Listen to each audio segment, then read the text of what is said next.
여러분 안녕하세요. 11월 27일 여의도 펀드매니저TV 금일 시장 전망 및 투자 전략 시작하도록 하겠습니다. 좋은 아침입니다. 날이 좀 춥습니다.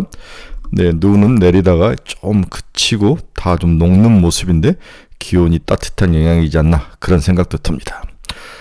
이제 미국도 그렇고 한국도 그렇고 관세 폭탄 전쟁이 드디어 터졌네요. 이미 다 충분히 예상을 한 거지만 막상 터지니까 일시적으로 반응하는 움찔하는 그런 모습이 나타나는데, 일단은 25% 때리고 멕시코와 카나다 때리고 중국은 추가로 10% 더 때리겠다. 그러니까 중국 쪽에서도 당연히 우리도 때리겠다라고 관세 전쟁이 나타나는 거죠. 뒤에서 좀 자세하게 다뤄드리도록 하겠습니다. 어제 한국 시장을 볼 때마다 정말 억장이 무너지는데, 한국 시장 하락 언제 멈추나. 네. 올라가는 것도 바라지 않는데 언제 멈추나. 삼성전자와 SK 하이닉스가 올라가는데도 시장은 제약바이오주를 중심으로 뭐 폭탄을 맞는데, 어제 알테오젠이나 이런 폭탄 맞는 걸 보면 가슴이 너무 아프죠. 대체 우리나라 한국 시장은 언제 멈추는가? 큰 숙제이자 답은 없는 것 같아요. 일단은 외국인들이 지금 코스닥에서 많이 파는데 차익 매매 실현, 연말에 이익 실현, 그 다음에 이제 기관 투자가들은 별로 이제 큰 영향은 없지만 일반인들의 대주주 요건 강화에 들어가지 않는 것, 대주주 요건에 들어가지 않는 그런 회피성 물량, 그 다음에 펀드들이 연말 이제 수익률 결산을 앞두고 그동안 많이 오른 것에 대한 차익 실현, 이거 이해는 특별히 또 빠질 건 없죠. 물론 이제 알테오젠에 대한 노이즈는 있는데, 그 노이즈는 아무리 공부를 해도 충분히 알테오젠에 불리한 상황이 아닌데도 시장은 갖다 패버리는 그러한 상황이 나타나고 있습니다. 어제 미국에서도 가상자산이 좀 흔들거리는 모습이 나타났네요. 그리고 전반적으로 반도체주들이 다 하락하는, 마이크론도 그렇고 TSMC도 그렇고 하락하는 모습, 그 다음에 이제 테슬라하고 엔비디아는 쏘쏘 이런 모습이 나타나는데, 굉장히 시장의 변화가 심하고, 또 3일 올라가면은 많이 올라가지도 않죠. 단타만이 횡행하는 빠른 순환매, 여기에 이제 전쟁이 좀 어느 정도 평화무드로 가면서 방산주들의 급락, 이런 것들이 섞여서 정말 투자하기 어려운 그러한 시장 환경이 최근인 것 같습니다. 정신 똑바로 차리고 뭔가 집중하지 않으면 내 돈이 많이 날아가는 그런 어려운 시기. 금일 시장 전망의 투자 전략 정신 차리고 같이 한번 살펴보도록 하겠습니다. 구독, 좋아요 많이 눌러주십시오. 네, 방금 아직 끝나지는 않았죠. 미국 시장은 거의 30분 남았는데, 다우는 플러스 0.02, 나스닥 플러스 0.31, S&P 500 플러스 0.4, 이렇게 하면서 세 지수 다 모두 플러스는 유지를 하고 있습니다. 자, 어제 가장 큰 건 트럼프의 관세 보복이었죠. 네, 트럼프는 전날 소셜미디어 트루스 소셜을 통해 미국이 당면한 마약, 불법 이민자 유민지를 지적하며 마약과 불법 이민자, 카나다와 멕시코를 타겟을 한 거죠. 내년 1월 취임 이후 행정명령을 통해 국경을 접한 멕시코, 카나다에게 들어오는 모든 제품에 대해서 25%의 감세를 부과하겠다. 또한 중국에 대해서는 뭐 마약 진통제에 대한 페타닌인지 그 이름이 잘 생각나네. 거기에 대해서 관세를 조건으로 해서 문제가 해결되지 않으면 10%를 추가로 때리겠다. 이렇게 이제 드디어 관세 전쟁에 포문을 울리는 거죠. 예. 시장 참가자들은 트럼프가 앞서 관세 카드를 이미 여러 차례 내보였던 만큼 5월간은 이 소식에 크게 반응한 것 같지는 않다. 오히려 아시아 시장이 크게 반응했죠. 트럼프가 엄포만 넣었을 뿐 실제 관세율이 그렇게 높게 책정된 것이라고 생각되지 않기 때문이기도 하고, 이 헤드라인이 증시에 유리한 연말의 계절성과 적절한 수익성으로 상쇄되고 있기 때문에 관세 폭탄은 미국에 그렇게 큰 문제는 아닌 거다. 이렇게 이제 시장은 어느 정도 흡수를 하고 있는 모습이 나타났습니다. 그럼에도 불구하고 관세에 취약한 자동차, 멕시코와 캐나다의 공장을 가지고 있는 GM 같은 회사들이 크게 하락하는 그러한 유탄을 맞는 모습을 보이는데, 미약했다, 생각보다는 크지 않았다. 그러나 일부 관련된 업종은 관세 폭탄을 맞았다. 주가에서 그냥 오래 갈 것 같지는 않다. 이렇게 해석을 하는 거죠. 그래서 오늘 시장을 움직일 보면 SMCI 빠지고 암젠이 박살나고 모더나와 인텔도 급락하는 모습. 최근 급등세를 보였던 SMCI 차익 매물로 이날 장중에 급락하는 모습이 나타났다. 암제는 비만 치료제 임상 이상이 실패했죠. 반면에 일라인 릴리, 노보노디스크, 바이킹 등은 이 비만 치료제에 대해서 의료보험에서 추가로 지원을 해주겠다 이런 소식이 들리면서 상승하는 그런 모습, 반대적인 모습이 나타났습니다. 장중에 아마존, 애플, 알파벳 등 빅테크들이 강세를 보이면서 나스닥을 견인을 했습니다. 트럼프 2기 행정부의 고강세 정책 현실화 등이 장중에 영향을 미쳤다. 이게 이제 오늘 시장의 가장 큰 핵심인데, 여기에 이제 컨퍼런스 보드가 FOMC의 회의록을 공개를 했죠. 점진적으로 인하를 하겠다. 이 단어가 들어가면서 시장이 약간 흔들리는 모습도 나타났습니다. 어제 코스닥에서 외국인 2,000개를 팔았다는 거죠. 왜 팔았는지 이해를 못하겠어요. 네. 이건 이제 인덱스 펀드는 아니고 당연히 액티브 펀드인데, 액티브 펀드는 11월 말에 수익을 점검을 하기 때문에, 결산을 하기 때문에 아무래도 먹었던 것을 토해내는 게 아닌가 이렇게 보는 게 맞을 것 같아요. 네. 반대로 코스피는 일주일 동안 4,000개, 기관은 거의 팔지 않았는데 국내 개인 투자자가 1조를 파는 모습, 서로 반대적인 현상. 그래서 확실히 코스닥에서는 액티브 펀드들이, 외국계 액티브 펀드들이 관련 종목들의 이익을 실현하고 있다. 그 다음에 인덱스가 많은 코스피는 그나마 크게 요동치는 모습은 없다. 이렇게 보는 게 맞을 것 같아요. 네, 여러분, 이게 이제 삼성전자의 최근 거래 수급인데, 어제 이제 외국인이 처음으로 이제 90억 정도 들어왔죠. 그 전에 240억이 들어온 날은 이제 이거 자사주 매입 관련된 것들이 들어왔을 때, 그 다음날 그날 이제 전날 이제 오른 거고, 어제 90만 주가 들어왔는데, 아직도 매도가 많은데 국내 기관 투자와 개인들이 사면서 끌고 올라가면서 삼성전자가 어제도 플러스가 나는데 오래 가지는 못할 게 보여요. 6만 원이 상당히 큰 어떤 매물대 벽이라고 봐야 될 것 같아요. 6만 원을 돌파하느냐 마느냐가 좀 달려있는데, 저는 여기서 옆으로 좀 횡보할 것 같다.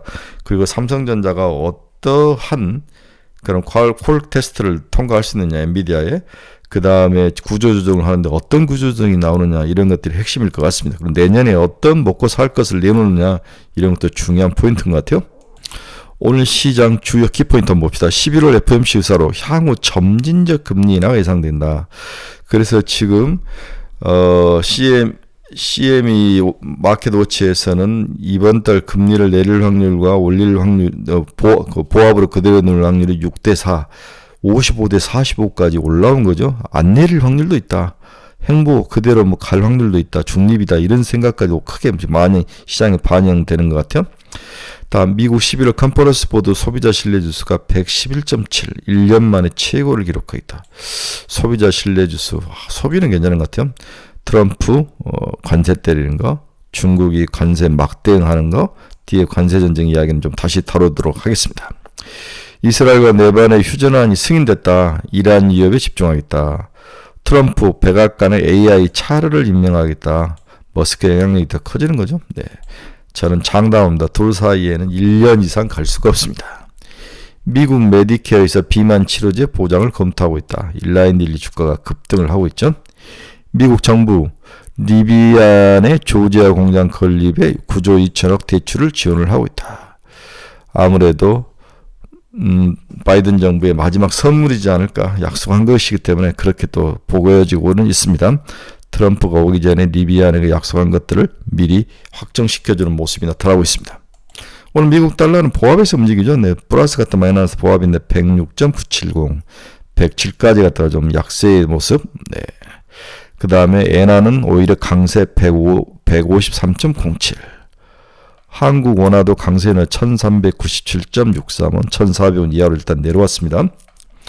네, 오늘 금리는 크게 움직이진 않았습니다. 2년짜리는 4.254, 0.2bp, 1bp당 0.2bp, 10년짜리는 4.304, 4.1bp, 10년짜리는 다시 반등해서 올라오고 2년짜리는 거의 움직이지 않는 모습.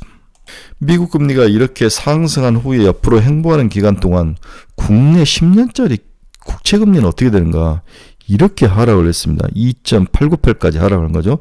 첫째는 우리나라는 금리로 추가로 인하할 가능성이 거의 없고, 경기가 침체이고, 채권 발행도 그렇게 많지는 않을 것 같고, 이런 것들이 얽히고 설켜서 우리나라 채권 금리는 하락하는 모습, 이런 모습이 시장에서 나타나고 있는 거죠. 미국과는 반대의 모습이다. 오늘 WTI는 살짝 하락했습니다. 68.66달러. 네, 금은 다시 상승해서 2,654달러. 네. 뭐 크게 상승한 후에 이제 박스권을 그리고 밑으로 내려오는 모습인데, 금 가격이 곧 2,700, 3,000달러까지 충분히 갈 거라고 했는데, 이건 이제 나중에 인플레이션이 결정을 할 것 같아요. 트럼프발 인플레이션이 다시 치고 올라온다면 금 가격은 다시 3,000달러까지 갈 확률이 100%입니다. 네, 테슬라는 지금 플러스 갔다 마이너스 왔다 갔다 하는데 338달러. 엔비디아는 살짝 상승. 애플은 0.84% 상승 234달러. ARM 마이너스 2.43, AMD 마이너스 2.88. 울타비트 어제 많이 올랐다고 오늘은 살짝 조정을 받네요. 네, 보합 362달러. 팔란티어 제가 여전히 사라고 그랬죠. 팔란티어 64달러. 팔란티어는 100달러까지 사서 가져가자. 트럼프 행정부에서 가장 많이 오를 주식 중 하나가 팔란티어다. 일라인리가 4.53% 상승했으면 789달러까지 왔습니다. 아까 의료보험 이야기 해줬죠. 암제니 경구용 치료제, 비만 치료제인가요? 네, 경구용이 아니에요. 비만 치료제 임상 파이프라인이 실패했다는 이야기가 나왔습니다. 마이크론 마이너스 3.64, 많이 빠졌네. 100달러까지 빠졌습니다. TSMC 마이너스 1.12, 183달러. 비트코인이 다시 9만 달러까지 내려왔네요. 91,252달러. 그동안 많이 먹었던 거에 대한 토해내는 모습이 있다. 그렇죠? 항상 사람들이 미쳐 날뛰면 내려오는데 결국은 다시 10만 달러까지 다시 갈 것 같아요. 저는. 네. 9만 달러 이하로 내려오면 사야 될 것 같다. 이런 생각은 확실히 듭니다. 자, 트럼프가 이제 관세부터 시작해서 저는 뻥이라고 생각하는데 그 속살을 한번 살펴보자. 10월 초 트럼프 트레이드가 확대됐다. 10년물 금리는 연준 금리 인하 이후 80bp가량 급등을 하면서 반대로 치고 올라온 거죠. 배경은 트럼프 2기에서 재정 적자, 인플레이 확대에 대한 우려감이 금리에 반영된 거죠. 관련 주요 정책은 트럼프가 감세를 확대하고 관세를 인상하고 이민자 추방 같은 전략을 쓰면 당연히 인플레이션이 올 것 같고 이러한 것들이 금리를 끌어올렸죠. 감세 확대는 공화당의 약한 다수당 지지 및 내부 결속 문제를 고려할 때 대규모 감세는 어려울 전망이다. 이기긴 이겼지만 상하원을 이겼지만 그렇게 압승은 아니었다는 거죠. 과거 겨우 이겼을 때 상황을 봤을 때도 대규모 감세는 어려울 것 같다. 감세 1번에 대한 시장 반론. 관세. 트럼프의 포퓰리스트 비즈니스맨적 성향을 감안하는 급격한 관세 인상보다는 협상 카드로 활용할 것으로 예상이 되고 있다. 이 협상 카드가 이미 시장에 다 알려진 거죠. 그래서 미국 시장이 오늘 중국에 대해서 카나다와 멕시코에 대해서 관세를 때려도 크게 반응하지는 않았다. 자동차 정도만 반응했다는 거죠. 다음에 관세 인플레 영향은 지속적이지 않을 것이다. 여기에 과격한 보호주 무역지가 당연히 중국도 관세를 때리면은 두 보호 무역지가 서로 부닥치면은 교역 환경이 위축되면서 뭐가 합니까? 경기 둔화가 오죠. 오히려 디플레 압력, 인플레이션이 하락할 가능성도 있을 수 있다. 따라서 표면적으로 관세가 올라간다. 그래서 인플레이션이 상승한다고 보는 것은 하수의 분석이다. 이렇게 보는 거죠.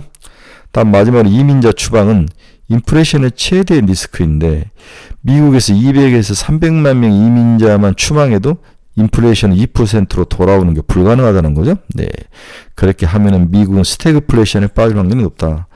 인플레이션은 올라가고 경기는 침체하는. 그래서 이걸 왜 트럼프가 모르겠습니까? 이민자들이 미국 정부에게 해주는 것들이 굉장히 많다는 거죠. 그렇지만 정치적인 수사를 했기 때문에 이걸 때리는 거죠.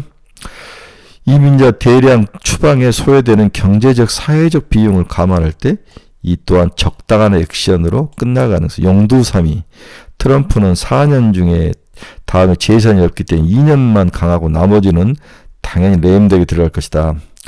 트럼프 2기의 전반적인 무역 이민 장벽 강화, 감세 및 규제 완화 흐름이 나타날 것이다. 재정 적자 인플레 우려는 합리적이다. 합리적으로 해결될 것이다. 그러나 여러 여건을 종합한 모든 정책이 최악을 치닫을 가능성은 높지 않다. 이미 1기에 충분히 자기가 해봤던 정책들이기 때문에 초창기에 자기의 기세를 올리기 위한 수사적 많을 것 같고 실질적으로는 6개월만 지나도 새로운 모습으로 트럼프 정책들이 다 희석될 가능성이 높아 보이죠. 또 중국은 미국을 만나서 곡물과 옥수수 좀 사주고 그러면 또 다 녹아나는 거 아니겠습니까? 네, 중국이 반격할 카드는 많습니다. 자, 다음의 질문은 대중 관세는 약인가 독인가? 현재 미국이 중국에서 수입해간 품목들은 주로 아이폰 등 통신 장비와 단순 여러 가지 공산품, 제조품 이것이 진짜로 관세가 매겨지면 비용 인상이 미국 소비자들에게 직접적으로 영향을 줄 품목들이 많다는 거예요. 민주당이 정권을 빼앗긴 게 뭐 때문에 빼앗겼습니까? 이런 인플레이션, 피부에 닿는 인플레이션이 너무 높기 때문에 정권을 빼앗긴 게 아니겠습니까? 이런 포퓰리스트의 트럼프가 아이폰 가격이 만 60% 이상 상승해서 들어온다면 굉장히 큰 그러한 저항을 받을 거예요. 왜 모르겠습니까? 결국 관세를 포함한 전반적인 무역 장벽이 더 높아지긴 하겠지만 관세는 무역 적자를 줄이기 위한 협상의 도구로 활용될 가능성이 높아 보인다. 재무부 장관으로 지명된 벤센트가 과격한 관세 인상을 지지하지 않는 점도 이러한 가능성을 뒷받침해주고 있습니다. 그러나 관세에 러트닉 같은 사람, 상무부 장관 같은 사람은 관세 유용론자죠. 만능주의자들도 있기 때문에 상무장관과 다음에 재무장관의 갈등, 이들은 전부 다 너무 개성이 강하기 때문에 갈등이 제일 무서운 적이지 않을까 그런 생각이 듭니다.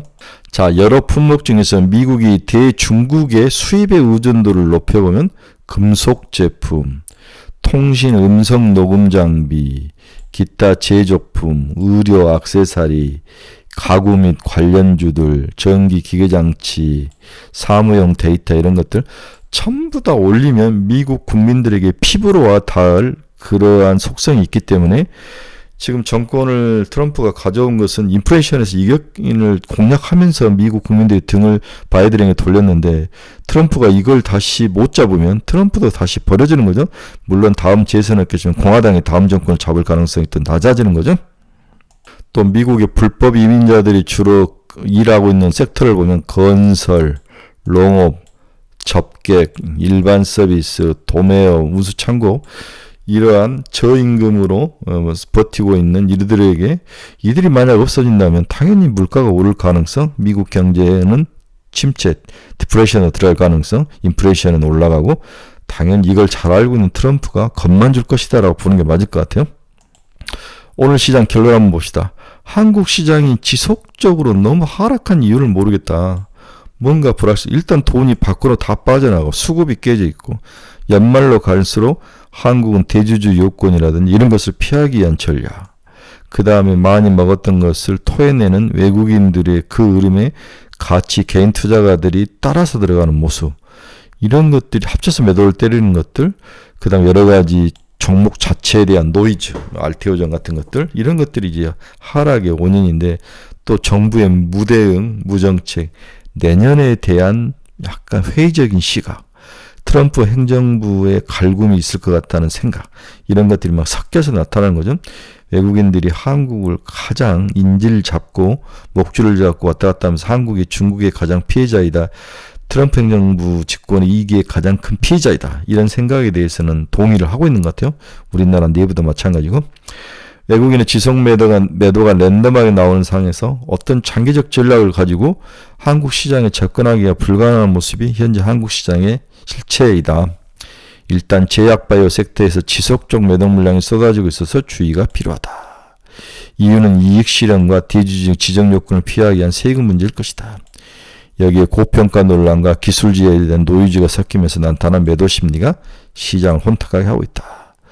또 시장은 또 트럼프 관세 폭탄을 보고 있는 거죠. 중국을 때렸기 때문에 우리는 왜 놔두고 있느냐. 다음 우리일 확률이 높아 보인다. 한국과 대만은 방위비 분담 쪽으로 이제 추려놓고 있는 것 같아요. 유럽을 때리기 위해서 한국과 대만에 대한 방위비 분담 요구를 반드시 할 가능성이 100%죠. 네. 다음 우리 차례이다. 네, 결국은 유럽의 방위비 분담을 높이기 위한 거죠. 자기 무기 사라는 거죠. 예측은 하나 강도를 예측하기 힘든 게 트럼프 이기기에 가장 큰 불확실성이 보인다. 이런 것들이 나올 거야. 예측은 되는데 그 강도가 예측하기 힘든 것도 상당히 불확실성이 요인한 거죠. 시장 자체가 3일을 못 간다는 대명제를 세우고 단타 위에는 답이 없다. 하루 사서 운 좋게 걸리면 그 다음날 팔고 나오자. 오늘도 시장은 치열한 자리잡기 싸움이 일어날 것이다. 누가 상승할지 알 수도 없다. 따라서 보수적 스탠스가 필요한 것으로 보여집니다. 트럼프의 악마의 발톱이 다 나오는데 한 달간의 시간이 지속될 거로 보여. 따라서 트럼프가 취임한 이후에 1월 20일 이후부터 매수를 하는 것도 나쁠 것 같지는 않다. 연말은 좀 지켜보면서 좀 보수적 스탠스를 가지자. 이 정도는 저는 개인적인 것 같아요. 지금은 1월 20일 취임 전까지 온갖 노이즈가 다 나오는데 그 노이즈가 한국에는 굉장히 불리한 상황이다. 따라서 이때 사야 되는 거 아니냐는 생각도 있는데 좀 한 템포 쉬어서 1월 넘어서부터 사는 게 낫지 않을까. 또는 12월 말서부터 한 달 정도는 좀 참고 보수적 스탠스 하면 단타로 치고받자. 이 정도의 생각이 현재 제가 할 수 있는 생각입니다. 오늘부터 이제 하나오션 이제 사주 관련된 1,500만 주 물량이 나올 수 있기 때문에 어제 제가 하나오션을 좀 줄여라고 여러 번 이야기를 했는데 좀 주의를 하시기 바랍니다. 한국 주식시장을 보면 너무 가슴이 아파서 정말 어떻게 뭘로 할 수가 없는 것 같아요. 여러분들이 많이 좋아했던 종목들 다 쓰러지고 잡주들만 올라오고 이런 상황인데 정말 안타까워서 저도 이제 많이 개인적으로도 많이 물려 터져 있는데 뭐 펀드 매니저들도 올해 펀드 수익률 거의 10에서 20%씩 펑펑 터져나가는 그러한 악순환이 그런 되고 있습니다. 펀드 매니저들이 많이 갈릴 것 같아요. 여의도에 피냄새가 찍찍 납니다. 지금 여의도가 구조조정에 들어갔는데 내년에 또 여의도맨들 많이 또 속가서 나올 것 같아요. 이 구조조정이 끝나야 또 주식이 상승하는 모습이 있더라고요. 네. 여러분 중에서 투자의 방향성을 잃어버리신 분들 저희 카페 주소 치고 들어오십시오. 네. 종목 상담이 필요하신 분들, 관심 종목이 필요하신 분들 저희 카페 주소 치고 들어오시면 제가 예스를 승낙을 눌러줍니다. 근데 유료 카페니까 충분히 천천히 생각하시고 결정을 하시기 바랍니다. 저희가 이번 주 토요일날 스터디 모임을 합니다. 이번 주는 제약바이오, 방산, 우주항공, 기계, 로봇 이런 종을 하는데 12시부터 여의도에서 하는데 관심 있으신 분들은 댓글로 남겨주시기 바랍니다. 네, 비용이 한 10만 원 정도 회비가 있으니까 잘 생각하시고 들어오시기 바랍니다. 너무 좋은 스터디 모임이니까 여러분들 좀 많이 참여해 주시기 바랍니다. 강사는 전부 현직 애널리스트 분들이 하십니다. 네, 오늘도 만만치 않을 장일 것 같습니다. 여러분들 정신 똑바로 차리고 좀 보수적 스탠스 단타로 임하시길 바랍니다. 여러분 감사합니다. 내일 뵙도록 하겠습니다.